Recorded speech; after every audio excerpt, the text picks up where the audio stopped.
বিসমিল্লাহির রহমানির রহিম। আসসালামু আলাইকুম। আপনারা সবাই কেমন আছেন? আজকে আপনাদের জন্য একটি নতুন রেসিপি নিয়ে এসেছি। আশা করছি আজকে এই রেসিপিটি আপনাদের অনেক বেশি ভালো লাগবে।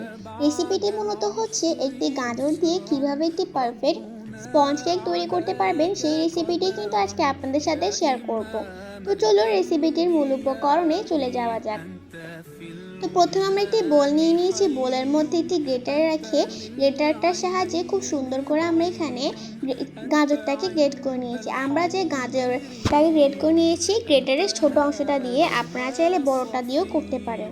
ছোট অংশটা দিয়ে গাজর সবগুলোকে গ্রেট করার পরে আমরা এখানে ডিম ব্যবহার করব। মূলত আমরা এখানে দুইটি ডিম ব্যবহার করব। একটি একটি করে দুটি ডিম আমরা এখানে ধীরে ধীরে দিয়ে দিব।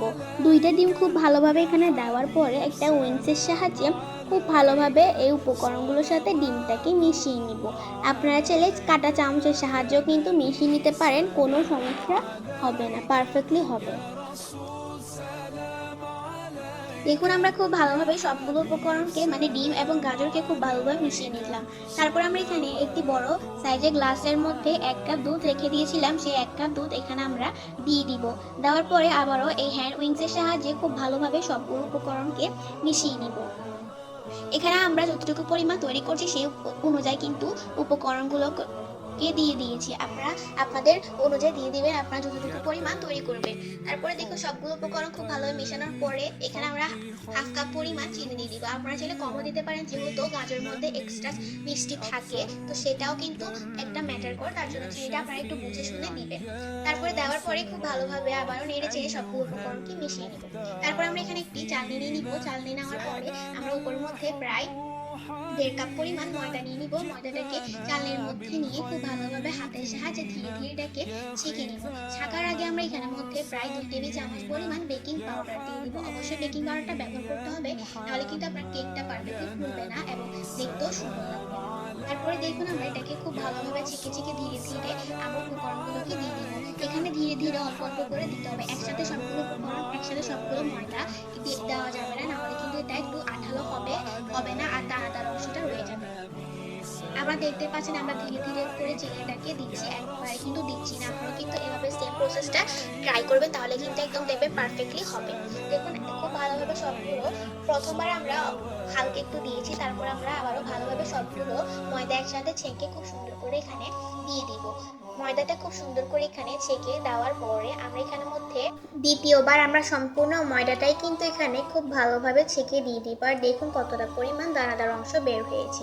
এই পর্যায়ে আমরা এখানের মধ্যে ধীরে ধীরে হ্যান্ড উইংসের সাহায্যে ঘুরিয়ে ঘুরিয়ে এই সবগুলো ময়দাকে ভালোভাবে মিশিয়ে নিব। আর অবশ্যই এই কাজটি একদমই ধীরে সুস্থে করতে হবে, অবশ্যই করতে হবে, নাহলে কিন্তু এই কেকটা পারফেক্ট হবে না। আর সবগুলো প্রসেস মিলিয়ে যদি পারফেক্টলি করেন তাহলে কিন্তু আপনার কেকটা একদমই পারফেক্ট হবে।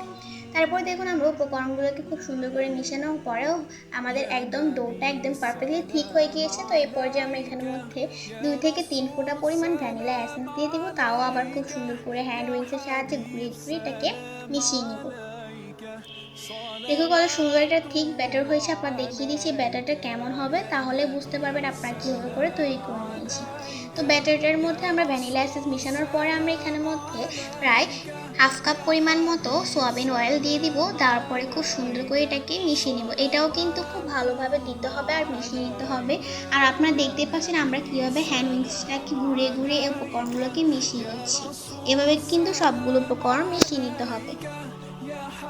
সবগুলো উপকরণ মিশানোর পরে হয়ে গেল আমাদের এই গাজরের কেকের ডোটি। তারপর আমরা একটি মোল্ড নিয়ে নিয়েছি। মোল্ডের মধ্যে নিচে একটি কাগজ দিয়ে দিলাম, তাও আবার একটু তেল ব্রাশ করে কাগজটা দেওয়ার পরে আমরা এখানের মধ্যে যে ডোটা তৈরি করে নিয়েছি বা ঠিক যে মিশ্রণটি তৈরি করে রেখে দিয়েছিলাম সেই মিশ্রণটি ধীরে ধীরে ঢেলে দিব। দেওয়ার পরে আমরা এটাকে হালকা একটু ট্যাপ করে নিব, যাতে ভিতরে এক্সট্রা বায়ুগুলো যেন বের হয়ে যায়।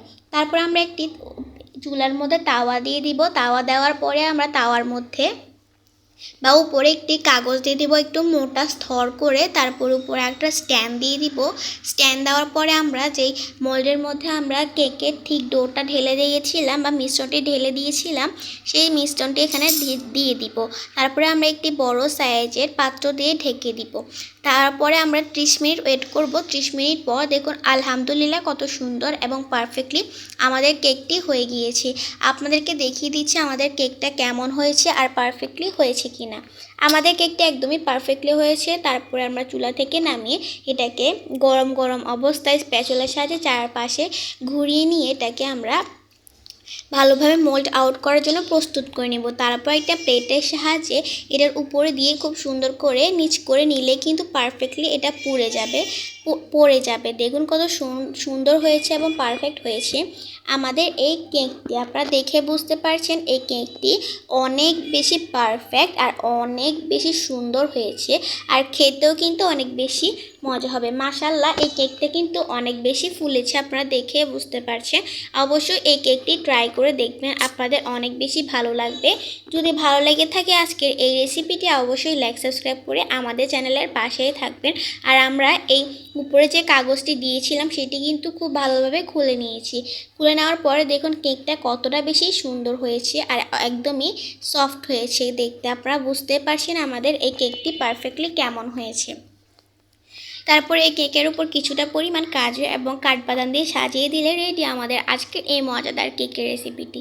আশা করছি আজকের রেসিপিটি আপনাদের অনেক বেশি ভালো লেগেছে। যদি ভালো অবশ্যই লাইক সাবস্ক্রাইব করে চ্যানেলের পাশে থাকবেন। সবাইকে অনেক অনেক ধন্যবাদ। পুরো ভিডিও দেখার জন্য। আসসালামু আলাইকুম।